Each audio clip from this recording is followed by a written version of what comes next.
یہ بل یقین حسین ہے، نبی کا نور عین ہے۔ لا حول ولا قوة الا بالله العلي العظيم۔ حسبنا الله ونعم الوكيل، نعم المولى ونعم النصير۔ اعوذ باللہ من الشیطان الرجیم، بسم اللہ الرحمن الرحیم۔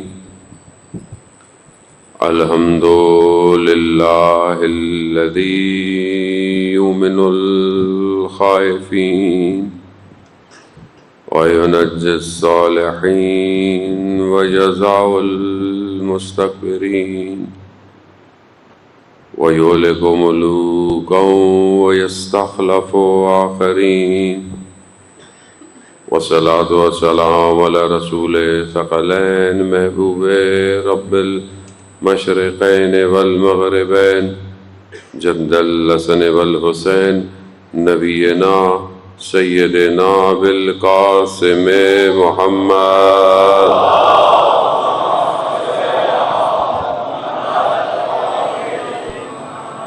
وعلى آلہ الطیبین الطاہرین المعصومین، لا سیما بقیت اللہ فی الارضین، روحی وارواحنا لتراب مقدمہ الفداء، ولعنۃ اللہ علی اعدائہم اجمعین۔ بسم اللہ الرحمن الرحیم۔ رب اشرح لی صدری ویسر لی امری واحلل عقدۃ من لسانی یفقہوا قولی، اما بعد فقط قال سبحانہ وتعالی فی کتاب الحکیم والقرآن المجید، وَأَعِدُّوا لَهُم مَّا اسْتَطَعْتُم مِّن قُوَّةٍ وَمِن رِّبَاطِ الْخَيْلِ تُرْهِبُونَ بِهِ عَدُوَّ اللَّهِ وَعَدُوَّكُمْ وَآخَرِينَ مِن دُونِهِمْ لَا تَعْلَمُونَهُمُ اللَّهُ يَعْلَمُهُمْ۔ صلوات بیت محمد۔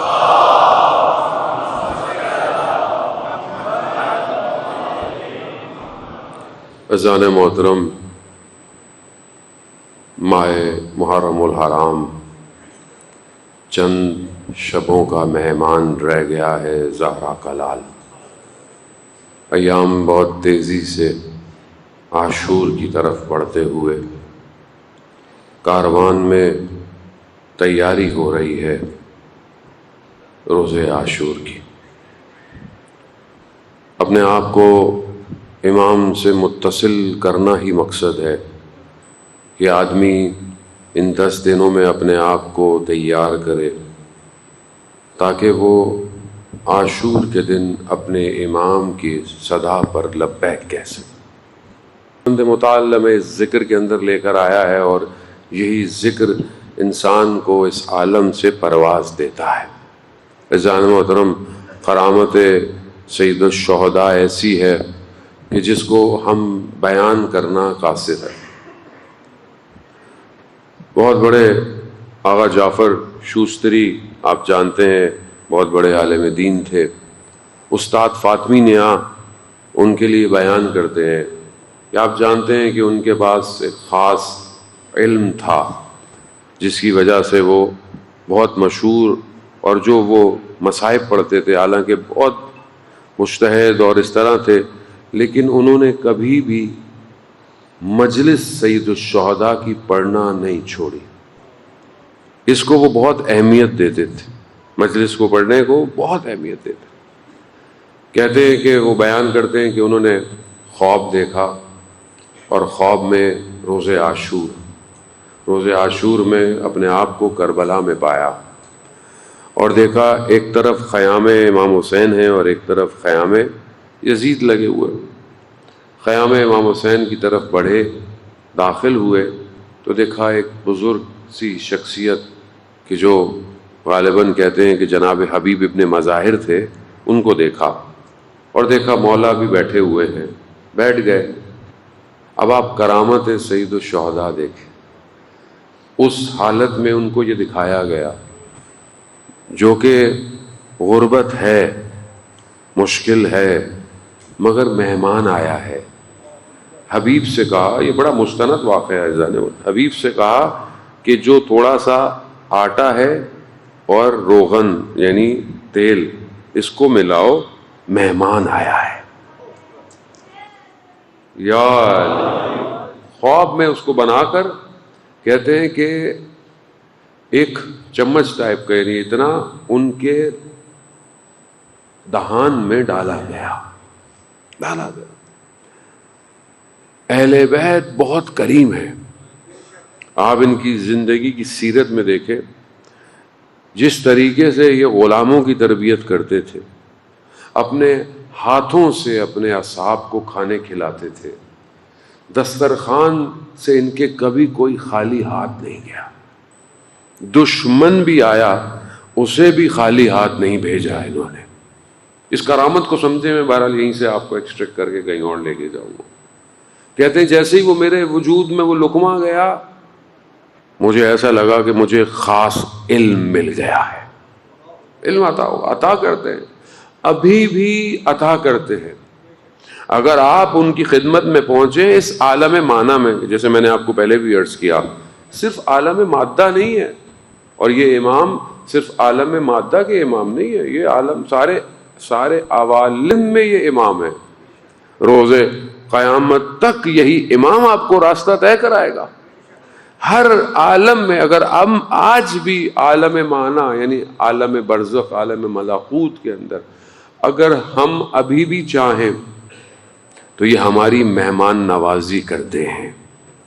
یہ ابھی بھی کرتے ہیں. آپ جتنے زیارتیں پڑھتے ہیں، جو آپ خدا ہم سب کو کربلا کی زیارت نصیب فرمائے، جو آپ ہر روز کی زیارت کسی نہ کسی امام سے منسوب ہے، اس میں بھی آپ پڑھتے ہیں تو آپ یہ کہتے ہیں کہ آج مولا میں آپ کا مہمان ہوں. حالانکہ آپ کہیں گئے نہیں ہیں، آپ نے ان کے گھر نہیں گئے، ان کے حرم نہیں گئے، پھر بھی آپ کہتے ہیں آج میں آپ کا مہمان ہوں تو میری ضیافت کرے. یہ اتنے کریم ہیں، یہ ہر جگہ پر ضیافت کرتے ہیں. شرط یہ ہے جو کل میں نے آپ کو کہا، انسان کے اندر ظرف ہونا چاہیے. جتنا آپ کے اندر ظرف ہوگا، جتنا آپ کے اندر کیپیسٹی ہوگی، اتنا عطا ہوتا رہے گا.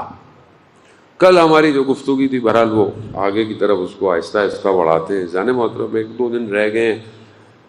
حق تو خیر کوئی بھی ادا نہیں کر سکتا، بہرحال انسان تھوڑا بہت ایکسپلین ہی کر سکتا ہے.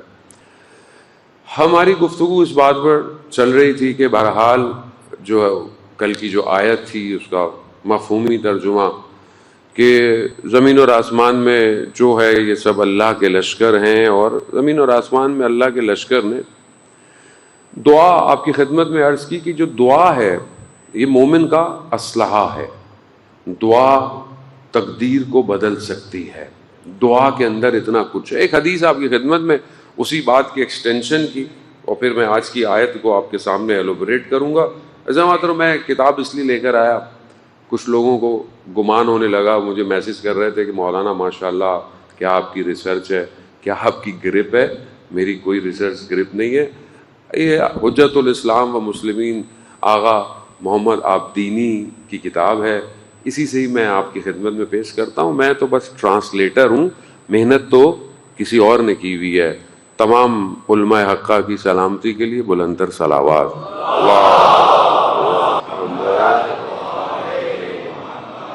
اذان محترم، پیغمبر اکرم ارشاد فرماتے ہیں دعا کے بارے میں کہ الدعاء جند من اجناد اللہ تعالی مجند. دعا جو ہے وہ ایک جنود یعنی لشکر ہے، یعنی سپاہی. بہت سارے جنود کس کو کہتے ہیں؟ لشکر. لشکر کسے کہتے ہیں؟ جس میں بہت سارے سپاہی ہوں، سولجر ہوں. پیغمبر فرما رہے ہیں کہ دعا جو ہے وہ الہی جنود ہے، الہی لشکر ہے. کیسا لشکر ہے؟ نہ صرف لشکر ہے بلکہ اس کے پاس اسلحہ بھی ہے. دعا یعنی ایک لشکر ہوتا ہے کہ خالی ہے، ایک لشکر ہے جس کے پاس سب اکیوپڈ ہے. آج کل کے دور میں فل ہر چیز ماڈرن اس کے پاس موجود ہے. کلاس موجود ہے، اے آئی سچویشن موجود ہے، ڈرون موجود ہیں، ساری چیزیں موجود ہیں. پیغمبر فرما رہے ہیں دعا ایسا الہی لشکر ہے. اب آپ کل والی آیت پہ جائیں. خدا کیا کہہ رہا ہے؟ خدا کہہ رہا ہے کہ زمین اور آسمان سب اللہ کا لشکر ہے. اس ونڈو کو اپنی اسکرین پہ کھول کے رکھیے. اسی سے مجھے کام ہے آپ کی خدمت میں. آج کی جو میں نے آیت پڑھی میں اس بات کو آپ کی خدمت میں ایکسٹریکٹ کرتا چلوں. پروردگار سورہ انفال کی آیت نمبر 60 روز آپ کی خدمت میں جو ایک آیت پیش کی. ہمارا ہدف کیا تھا کہ ہم سنت الہی کو ایکسٹریکٹ کریں, ان پرومپٹ کو کہ جو کائنات کے اے آئی کو چلا رہے ہیں. کوشش ہے کہ اس میں سے ہم کچھ نکالیں تاکہ وہ جو الہی نیریٹو ہے اسے ہم دیکھ سکیں. پروردگار سورہ انفال میں کیا فرما رہا ہے؟ کہہ رہا ہے پروردگار کہہ رہا ہے کہ وَعَدُوا وَأَعِدُّوا لَهُم مَّا اسْتَطَعْتُم مِّن قُوَّةٍ. کیا فرما رہا ہے کہ ان کے برابر میں, یعنی تمہارے جو اپوزٹ ہیں ان کے برابر میں جتنی تمہارے پاس طاقت ہے, جتنی تمہارے پاس قدرت ہے, اس سے اپنی قوت, اپنی انرجی, اپنی فورس اور اسبان, یعنی یہاں پر گھوڑوں کو بھی, یعنی گھوڑوں کو اس زمانے میں ظاہر ہے گھوڑے تھے, گھوڑوں کو تیار کرو. یعنی جتنی تمہارے پاس طاقت ہے, علم ہے, نالج ہے, وسائل ہے, اس سے اپنی قوت کو تیار کرو. کس کے مقابلے میں؟ ان کے مقابلے میں جو عدو اللہ, اللہ کا دشمن ہے, وہ عدوکم, تمہارا دشمن ہے, وہ آخرین من دونہم, اور وہ دشمن جس کو تم نہیں جانتے. یہ رکھیے گا, کوئی بھی ورڈ خامخواہ قرآن میں نہیں ہے جانے محترم. اللہ کا دشمن ہے, تمہارا دشمن ہے, اور ایک وہ دشمن ہے جسے تم نہیں جانتے. آگے پروردگار کا کہہ رہا ہے لا تعلمونہم, تم نہیں جانتے, مگر اللہ یعلمہم, اللہ جانتا ہے. 3 لشکر ہیں, 3 عدو ہیں. ان 3 کے مقابلے میں کیا کرو؟ پروردگار کہہ رہا ہے اپنے آپ کو ایکوپڈ کرو, تیار کرو. اب انسان یہاں پر بہرحال جو گفتگو ہے جان محترم, یہاں پر جو اگلی گفتگو ہے وہ اسباب کی ہے, یعنی وسائل کی. اسباب, وسائل یعنی چیزیں آپ اپنے لیے کریٹ کریں. جوانوں کو سمجھانے کے لیے آپ کے پاس کیا اسباب ہیں کہ آپ مجلس کا اہتمام کر رہے ہیں, یا مجلس شروع ہونے سے پہلے اسباب مہیا کیے جائیں. اردو مشکل ہے آج کل ذرا بچوں کو سمجھانے کے, اس سے بڑا نیچے اترنا پڑتا ہے. یعنی اسباب یعنی وہ چیزیں پرووائڈ کی جائیں جو مجلس کریں. مثلا چادر بچھائی جائے, مائک لگایا جائے, لائٹ لگائی جائیں, یہ اسباب ہیں, یہ فراہم کریں تو پھر مجلس ہو جائے گی. اب یہ جو خدا کہہ رہا ہے کہ جتنا کچھ تمہارے پاس ہے اسے پرووائڈ کرو, تو کیا یہ جو دنیا ہے کیا یہ اسباب پہ ڈیپینڈ کرتی ہے؟ کاز اینڈ افیکٹ تو ڈیفینیٹلی ہے, بٹ کیا اگر ہم سب چیزیں پرووائڈ کر دیں تو کیا ہم الہی نیریٹو ڈرائیو کر سکتے ہیں؟ یہاں پروردگار بہرحال امام جعفر صادق علیہ الصلوۃ والسلام ارشاد فرماتے ہیں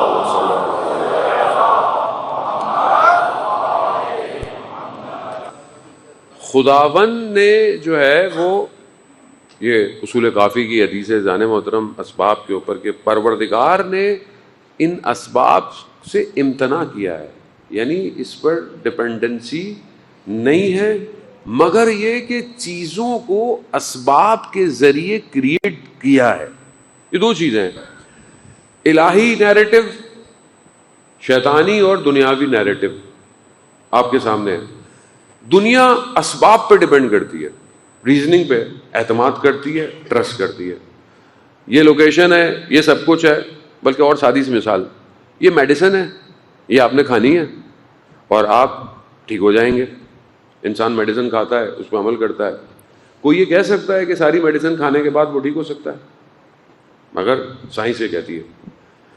آپ نگلیکٹ نہیں کر سکتے. میرے کہنے کا مقصد یہ نہیں کہ آپ کل کو بولے نہیں جی ہم نے ڈاکٹر, نہیں, یہ اسباب ہیں. لیکن کیا شفا گولی میں ہے یا اس میں ہے جو شفا گولی میں ڈالتا ہے؟ ونڈو کھلی رکھیے گا، وہ لشکر والی وہ آپ کے ذہن میں ونڈو رہے، جانا ادھر ہی ہے۔ جانے محترم، آپ ہربل دوائی کھا لیں، دوسری بھی دوائی کھا لیں، ٹھیک ہے، اللہ نے اس کے اندر جینرک رکھا ہوا ہے، ایفیکٹس رکھے ہوئے ہیں، بٹ اٹس ناٹ گارنٹی۔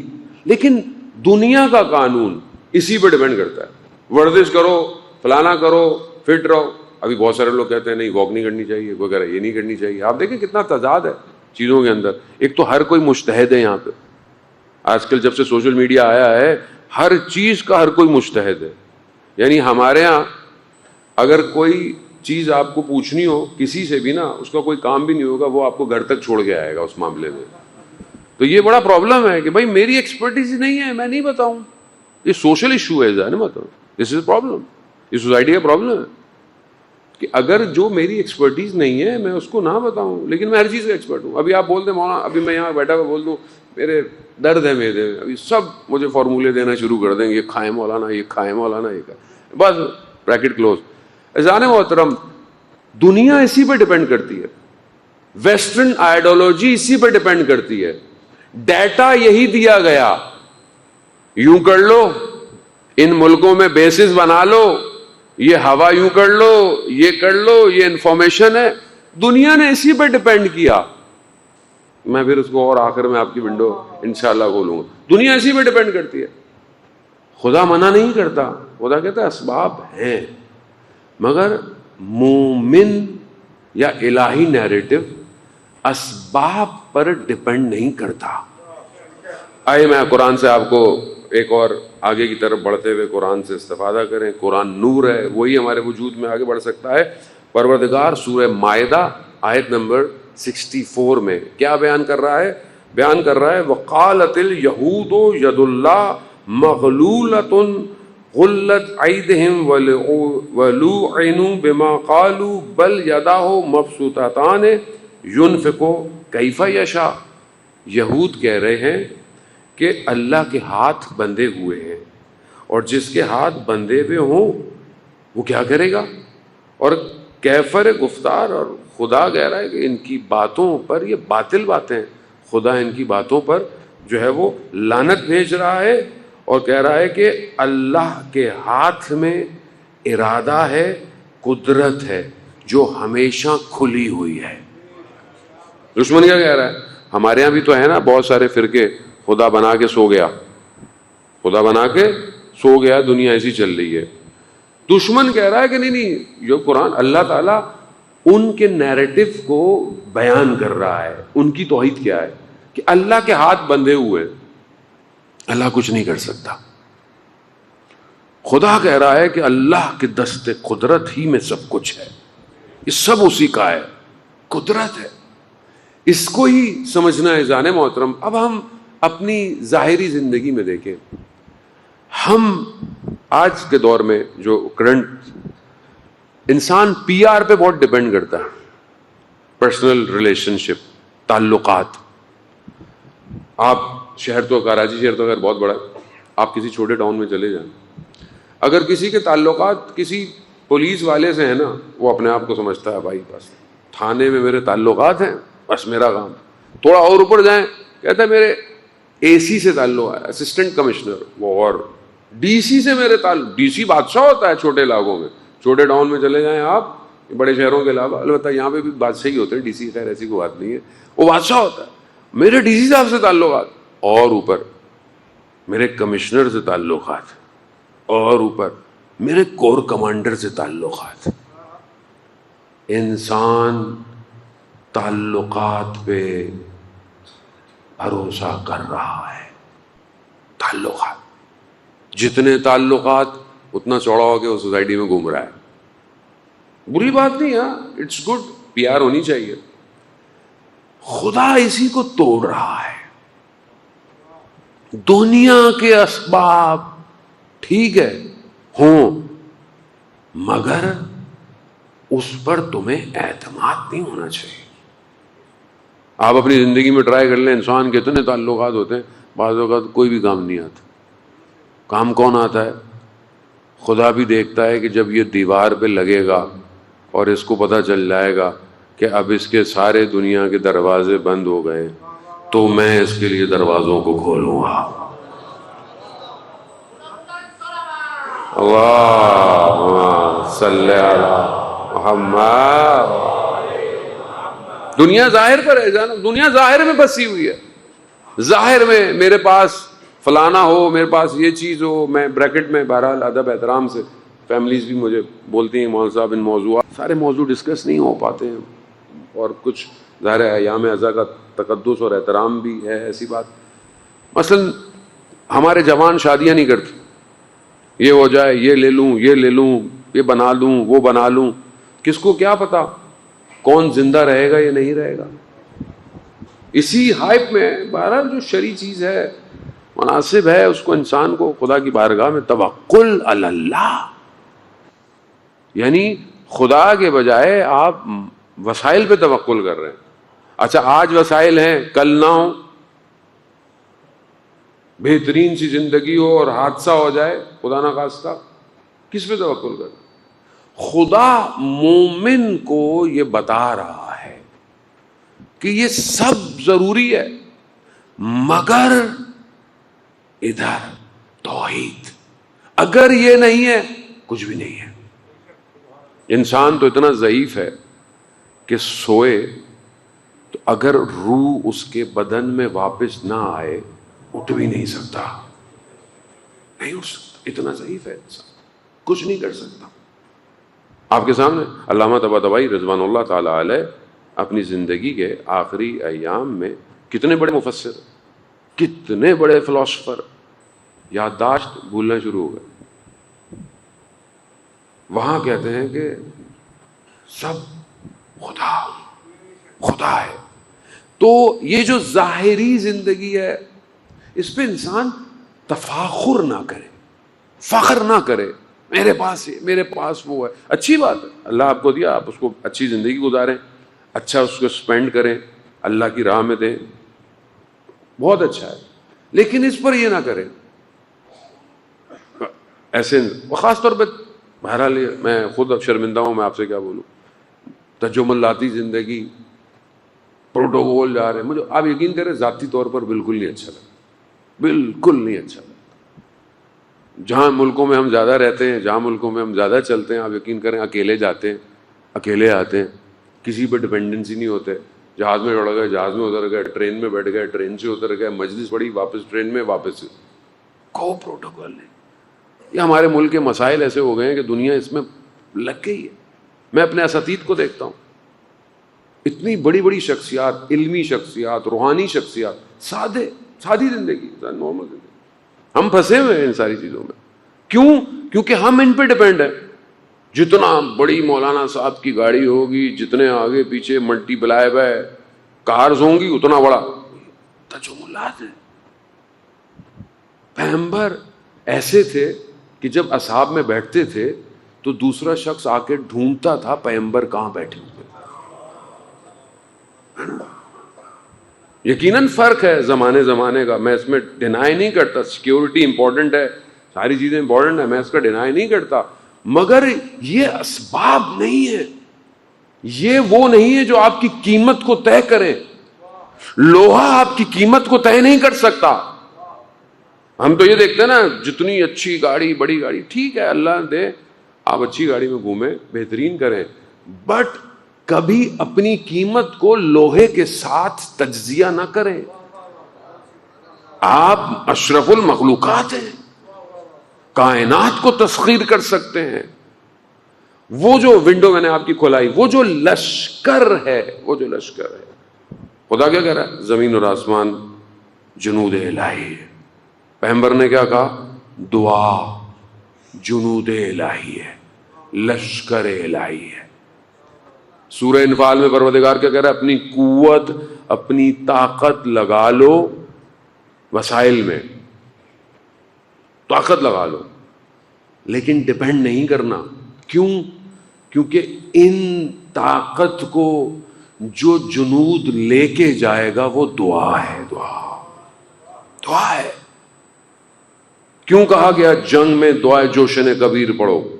کیوں کہا صحیفے سجادیہ کی فلانی دعا پڑھو؟ کیوں کہا؟ کیونکہ تمہارے میزائل اکیلے دشمن کو نہیں لگیں گے، تمہارے میزائل کو جنود الہی چاہیے۔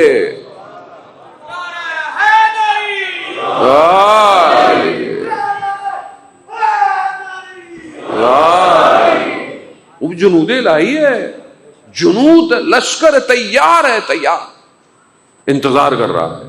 You have to activate. میں نے پہلے بھی عرض کیا، کائنات سارے رازوں کو لیے بیٹھی ہے۔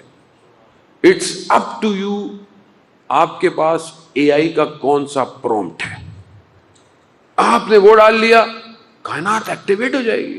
ایکٹیویٹ ہے، الہی نظام انتظار کر رہا ہے، لیکن کچھ رازوں کو کھولنے کے لیے خون بہایا جاتا ہے۔ سید الشہداء نے کائنات کے اس نظام کی اپنے خون سے آبیاری کی ہے۔ خون پڑا، کائنات ہدایت پہ ایکٹیویٹ چل رہی ہے۔ آج آپ کے سامنے مجلس حسینی، کرامت حسین کے پاس کائنات کے علم ہو، علم لدنی ہو، جو اس عالم سے متصل ہو، جو اصل حیات دے رہا ہو۔ بھائی جو اللہ کی راہ میں مارا جائے وہ کیا ہے؟ کون کہہ رہا ہے؟ قرآن کہہ رہا ہے۔ تو جو ان سب مارے جانے والوں کا سردار ہو تو وہ ظاہری زندگی ہے نا، دے دیا آپ کے سامنے۔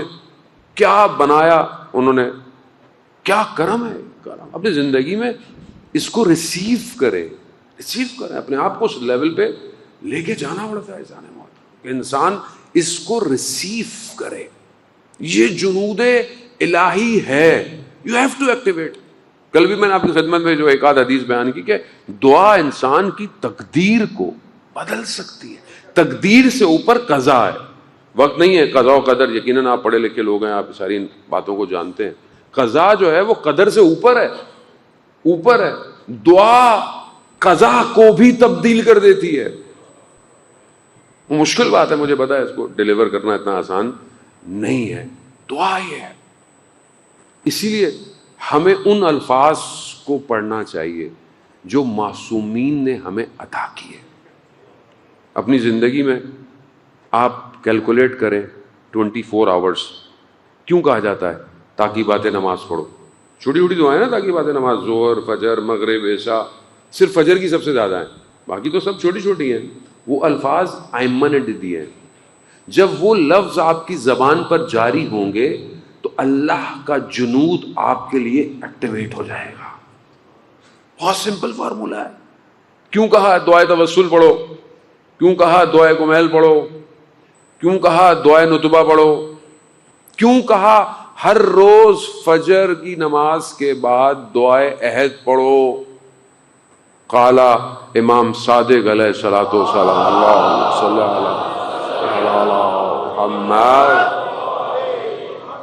جو 40 دن لگاتار دعائے عہد پڑھے گا، اگر وہ دنیا سے چلا بھی گیا تو وہ ظہور میں قبر سے اٹھایا جائے گا۔ میں دعا کے لیے بہت گفتگو ہے، بٹ میرا آج کا جو نیریٹو الہی ہے آپ کی خدمت میں کہ دعا اللہ کا لشکر ہے۔ 40 دن تک آپ اس لشکر سے مدد مانگ رہے ہیں، دیکھو میں مر بھی جاؤں نا تو مجھے ظہور میں اٹھا لینا، یعنی لشکر آپ کے لیے تیار ہو رہا ہے، تیار ہو رہا ہے۔ یہ جتنے اسباب ہیں یہ امپورٹنٹ ہے، آپ کے پاس ہونا چاہیے۔ وقت کے امام کے لیے آپ کے پاس علم ہونا چاہیے، نالج ہونی چاہیے، سب کچھ ہونی چاہیے۔ آج ایران نے آپ کے سامنے کیا کیا، کس پہ ڈیپینڈ کیا؟ ہر تو عزیزان محترم، میں اس لیے معاشرہ قرآنی ہونا بہت امپورٹنٹ ہے۔ دس از دا مین ڈفرنس ہماری نیشن میں اور ان کی نیشن میں۔ ان کی نیشن میں قرآن کی آیتوں کو اپنی زندگی پہ امپلائی کیا ہے، امپلیمنٹ کیا ہے۔ قرآن میں پروردگار کیا کہہ رہا ہے؟ کہہ رہا ہے کہ جتنی طاقت ہے، جتنا کچھ ہے، اسے جمع کرو، تیار کرو۔ کس کے لیے؟ اللہ کے دشمن کے لیے۔ اللہ کا دشمن کون ہے؟ سب کو پتا ہے۔ تمہارا اپنا کون دشمن ہے؟ وہ بھی پتا ہے، اور وہ جس کو تم نہیں جانتے، منافق ہے، باطنی شیطانی طاقتیں ہیں، کون ہے؟ آج آپ کے سامنے اذان محترم، انہوں نے ایکٹیویٹ کیا، انہوں نے علم، نالج، ہر چیز کو ایکٹیویٹ کیا، مگر اس پہ ڈیپینڈ نہیں کیا۔ دعائے نتبہ بھی پڑھتے ہیں، دعائے توسل بھی پڑھتے ہیں، دعائے کمیل کی محفلیں بھی ہوتی ہیں، جتنا ماڈرن ہو۔ آپ مسجد جمکران چلے جائیں، میں نے لڑکوں کو دیکھا بالوں میں جیل لگی ہوئی ہے، ٹی شرٹس پہنی ہوئی ہیں، ٹیٹوز بنے ہوئے ہیں، ہاتھ میں تسبیح ہے، ایاک نعبد و ایاک نستعین، ایاک نعبد و ایاک نستعین۔ لشکر تیار کر رہی ہے، دعا ہے۔ یہ حیرت کی بات نہیں ہے کہ یہ یہاں سے چلے اور سارے چیزوں کو بریک کرتے ہوئے جا رہے ہیں۔ کیوں؟ کیونکہ ان کے ساتھ الہی لشکر جا رہا ہے، الہی لشکر ہے۔ اس کو سمجھیں، گھبرانے کی ضرورت نہیں ہے، پریشان ہونے کی ضرورت نہیں ہے۔ آج پاکستان کو بھی اللہ نے طاقت دی ہے، اور خدا انشاءاللہ اس پاکستان کو جو اس نے رول پلے کیا ہے ایران کے ساتھ، آپ کے سامنے ہے۔ یہ کوئی آسان کام نہیں ہے۔ اس پورے نظام الہی میں پاکستان کا بہت امپورٹنٹ کردار ہے۔ ظاہری حکومت کی غلطیاں اپنی جگہ، مشکلات اپنی جگہ، بٹ آپ اگر سسٹم کو دیکھیں تو یہ سسٹم، اور امید بھی یہی ہے کہ سسٹم اس حالات کے بعد دنیا کی ایک اقتصادی طاقت بن کے بھی ابھرے گا پاکستان۔ ایران سے آئل لے، ایران سے گیس لے، ایران کے ساتھ اپنے باقی چیزوں کو بہتر کرے، اور ایک بہرحال مسلمان ہے، مقصد ایک ہی ہے، لا الہ الا اللہ ہے۔ زنے محترم، تو یہ الہی نیریٹو، اس میں دشمن کے پاس یہ ہے، دشمن کے پاس وہ ہے، دشمن کے پاس پورا ڈیٹا چلا جاتا ہے، دشمن کے پاس سیٹلائٹ ہے، دشمن ہمارا ڈیٹا، ہونے دو، وہ اس پہ ڈیپینڈ کر رہا ہے۔ آپ الہی لشکر پہ ڈیپینڈ کریں۔ بس میں آپ کو آخری آج کی گفتگو کی اس طرف لیتے جاتا ہوا جانے محترم، پروردگار یہاں پر جب خدا چاہتا ہے تو اسباب سے بھی چیزوں کو چھین لیتا ہے خدا کا۔ یہاں بس میں ایک آیت اور اس کے بعد آخری مرحلے کی طرف آپ کی خدمت میں بڑھتا ہوں۔ پروردگار حضرت ابراہیم کا جب قرآن ذکر کر رہا ہے، اور سورہ شعراء کی آیت نمبر 78 اور 80، دو تین آیتیں، الذی خلقنی فہو یہدین والذی ہوا یطعمنی ویسقین واذا مرضت فہو یشفین۔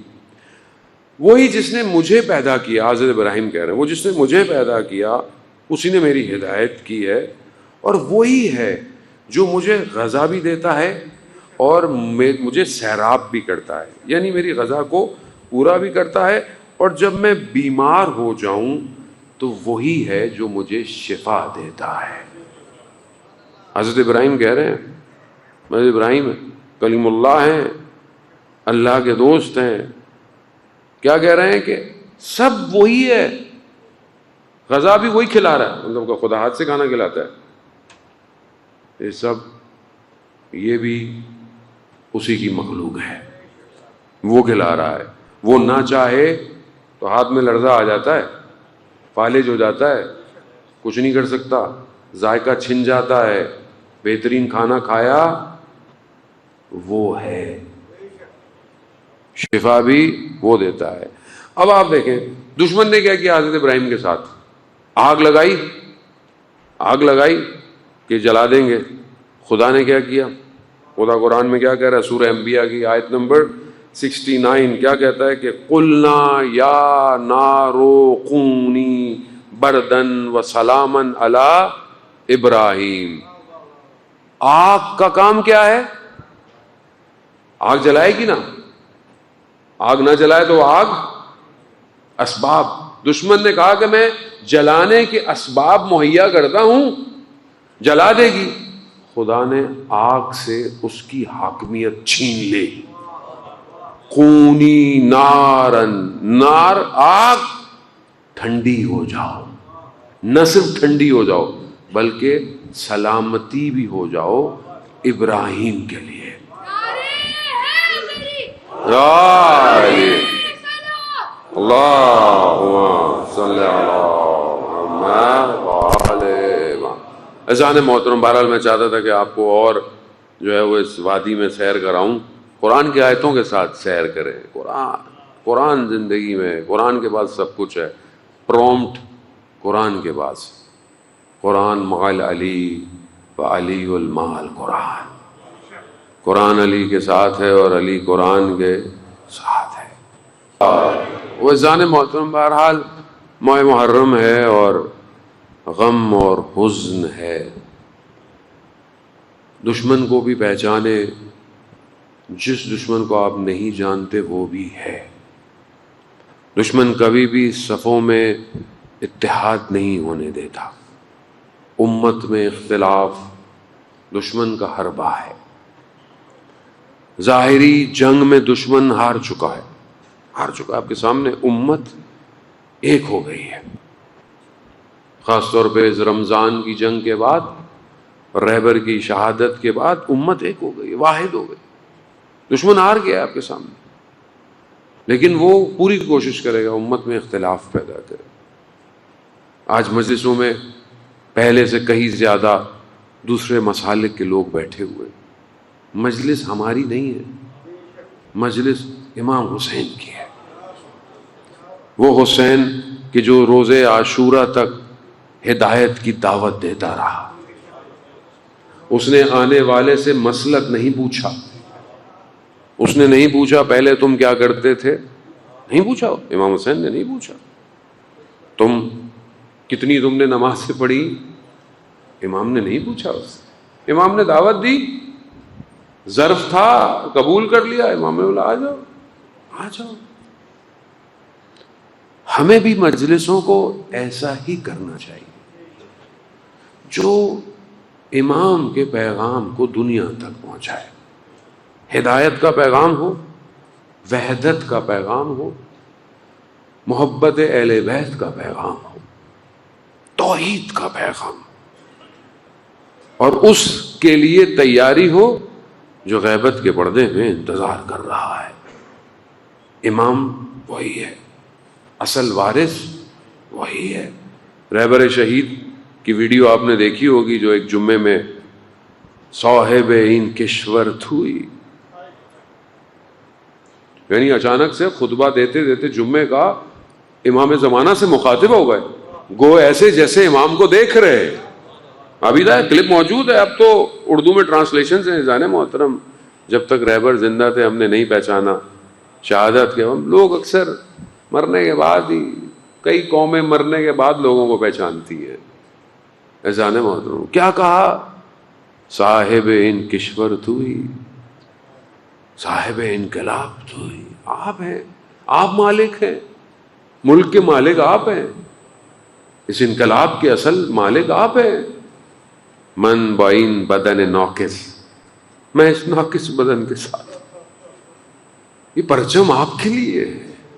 اذان محترم نائب امام زمان چلے گئے اور دوسرا نائب ہمارے درمیان میں موجود ہے۔ اذان محترم یہ سب امام زمانہ کے لیے، امام وہ ہے، اصل امام، اصل ہادی، اصل مملکت اسی کی ہونی ہے۔ ہم سب کوشش کر رہے ہیں اور ہمیں کوشش کرنی چاہیے۔ خدا کہہ رہا ہے کوشش کرو، اپنے طاقت اسباب کے ساتھ تم کوشش کرو، لشکر تیار ہے تمہارے لیے، دنیا تمہارا راستہ نہیں روک سکتی، سنت الہی ہے، اللہ کی سنت تبدیل ہونے والی نہیں ہے۔ جانے والا امام حسین اسی سنت الہی کے لیے کربلا آئے، لے کر آئے۔ کرامت امام حسین دیکھیں اذان محترم، اتنا کریم ہے، زہر اتنا وجود میں پہنچ گیا، امام حسن کے جگر کے ٹکڑے خون کے ساتھ باہر آ رہے ہیں۔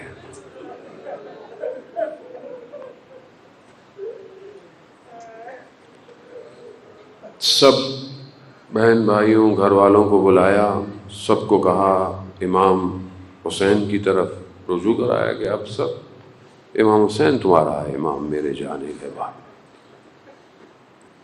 پھر اپنی زوجہ سے کہا، ام فرواز، قاسم چھوٹے سے ہے، کہا قاسم کو لے آئے۔ قاسم کو لائے، قاسم کے بدن کو چوم رہے ہیں۔ امام ہے نا، جانتے ہیں قاسم کے بدن کے ساتھ کیا ہونا ہے۔ سرہانے سے کہتے ہیں ایک تعویذ اٹھایا اور جناب قاسم کے بازو پہ باندھ دیا، چھوٹے ہیں ابھی، اور کہا بیٹا جب زندگی میں بہت مشکل میں پھنس جانا تو اس تعویذ کو کھول لینا۔ وقت گزر گیا، جناب قاسم امام حسین بھتیجے ہیں، بھائی کی نشانی ہے، بہت خیال کیا پرورش میں، کربلا پہنچ گئے۔ بڑی تیزی سے منزلوں کو طے کرتا ہوا آگے بڑھوں گا، لیکن تحمل کے ساتھ۔ حسن کی کمائی ہے۔ عزیزان محترم، شب عاشور سب خیموں میں بیٹھے ہوئے ہیں۔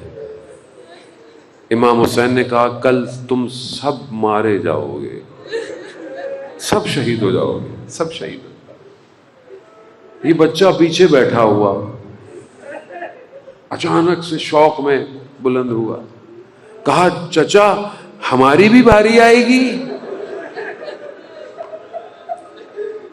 پوچھا کیوں؟ کیونکہ بچے کو یہ تھا کہیں یہ نہ ہو کہ کہیں نہیں نہیں ابھی تو تم چھوٹے ہو۔ فوراً پوچھا چچا ہماری بھی باری آئے گی؟ امام نے جواب نہیں دیا، امام نے سوال پوچھا، قاسم تمہارے لیے موت کیا ہے؟ علی کا پوتا ہے، جس علی کو موت سے کبھی ڈر نہ ہوا۔ جناب قاسم کہتے ہیں چچا جان میرے لیے موت احل من العسل، شہد سے بھی زیادہ میٹھی ہے۔ پھر امام نے کہا قاسم آپ کی باری تو آئے گی، علی اصغر بھی شہید ہوں گے۔ یہ سننا تھا، خون ہاشمی میں جوش آیا، کہا چچا یہ لعین خیموں تک پہنچ جائیں گے؟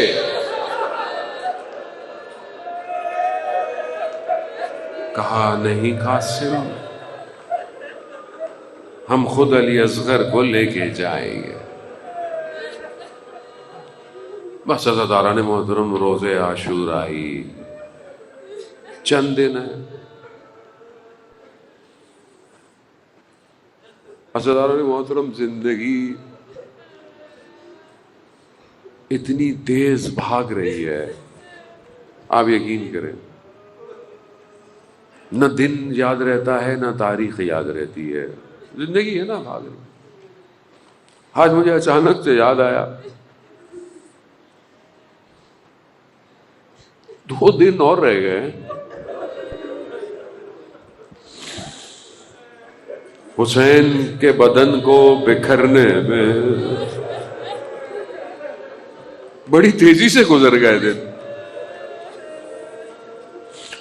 روز عاشور ہر ماں اپنے خیموں میں بچوں کو تیار کر کے بیٹھی ہوئی ہے۔ جناب قاسم کی ماں نے دیکھا قاسم خیمے میں ہے، کہا قاسم خیمے میں کیا ہو گیا، کیوں بیٹھے ہوئے ہو، جا کیوں نہیں رہے؟ کہا میں کئی بار گیا ہوں، چچا مجھے اجازت نہیں دے رہے۔ کہا نہیں قاسم تم میرے بھائی کی نشانی ہو۔ نہیں قاسم، کہا میں کئی دفعہ گیا ہوں۔ ماں کو یاد آیا، کہا قاسم جب آپ چھوٹے تھے نا تو آپ کے بابا نے آپ کے بازو پہ ایک تعویذ باندھا تھا اور کہا تھا کہ جب بہت مشکل آئے تو پھر اس کو کھولنا۔ بیٹا اس سے زیادہ مشکل زندگی میں کوئی نہیں آئے۔ جناب قاسم نے تعویذ کھولا، دیکھا بابا کا خط ہے، خط بابا نے لکھا ہے قاسم وقت آئے گا تمہارے چچا کو دشمن گھیر لیں گے، چچا کے پاس جانا اور وہ تمہیں اجازت نہ دیں تو اتنی دفعہ جانا کہ وہ تمہیں اجازت دے دیں۔ بس یہ سننا تھا، جناب قاسم کے چہرے کا رنگ بدل گیا، خیموں سے نکلے چلتے ہوئے امام حسین کے پاس۔ اب جب امام حسین نے دیکھا نا قاسم کے چلنے میں فرق آ گیا ہے، سمجھ گئے یہ سفارش لے کے آ رہا۔ غربت، دشت کربلا، 7ویں محرم ہے نا آج، 7 محرم سے پانی بند ہوا ہے، یاد رکھیے گا۔ آج رات سے حسین کے بچے پانی نہیں پئیں گے، نہیں پئیں گے پانی۔ 3 دن کا پیاسا، اپنوں کے لاشیں اٹھا کے لانے والا، اس غربت میں جب بھائی کی تحریر دیکھی نا، بھائی کو بھائی یاد آ گیا۔ کیا کیا یاد آیا ہوگا؟ مدینہ میں جلتا ہوا دروازہ یاد آیا، ماں دیواروں کے سہارے چلتی تھی یاد آیا، بھائی یاد۔ جب بھائی یاد آتا ہے نا ماں بڑی یاد آتی ہے۔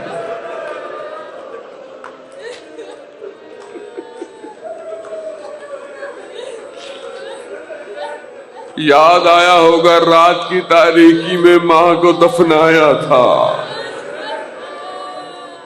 یاد آیا ہوگا قاسم کو گلے لگایا۔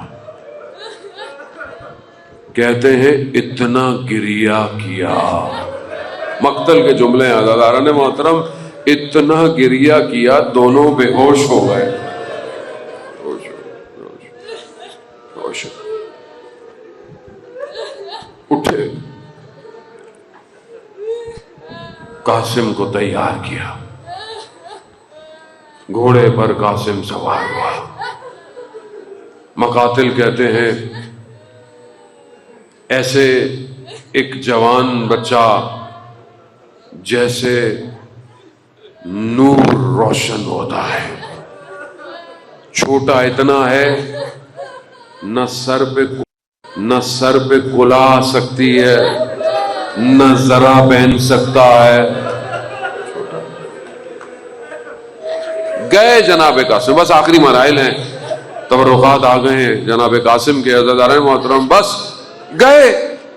حسین حسن کے بیٹے ہیں، حیدر قرار کا پوتا، لڑا لڑا لڑا لڑا۔ جب دشمن نے دیکھا نا ایک شخص جس کے چند بیٹوں کو جہنم واصل کیا، جناب قاسم نے، عزیزان محترم، اس نے وار کر کر جناب قاسم کو نیزے لگ چکے تھے، چیزیں اس نے چاہا کہ میں ان کے ہاتھ کو قلم کروں۔ کہتے ہیں تیزی سے امام حسین پہنچے ہیں، انہوں نے اس کے بازو کو قلم کیا ہے، وہ ایسا پلٹا کہ دشمن کی فوج میں بھگدڑ مچ گئی۔ اس بھگدڑ میں جناب قاسم زمین پر آئے ہیں، چچا کو پکارا ہے، چچا میری مدد کو آؤ۔ عزیزان محترم کہتے ہیں جب تک خاک بیٹھی تھی گھوڑوں کی ٹاپوں نے جناب قاسم کو پامال کر دیا تھا۔ امام حسین پہنچے، امام حسین نے کہا بیٹا کتنا سخت ہے کہ آپ مجھے بلائیں اور میں نہ آ پاؤں۔ عزیزان محترم نہیں پتا کس طریقے سے امام نے جناب قاسم کو اٹھایا ہے، کس طریقے سے ان کے قدم زمین پر کھچتے ہوئے خیموں کی طرف پہنچے ہیں۔ میں کہوں گا امام حسن کو کہ آپ موجود نہیں تھے، مگر جناب قاسم نے آپ کی قربانی کو قبول کیا۔ اور میرے مولا آپ کے کنارے پر امام حسین موجود تھے، مگر روز عاشور یاد رکھیے جب آپ کا بھائی گرا کوئی اس کے کنارے موجود۔ یہ بالیغی حسین ہے، نبی کا نور ہے۔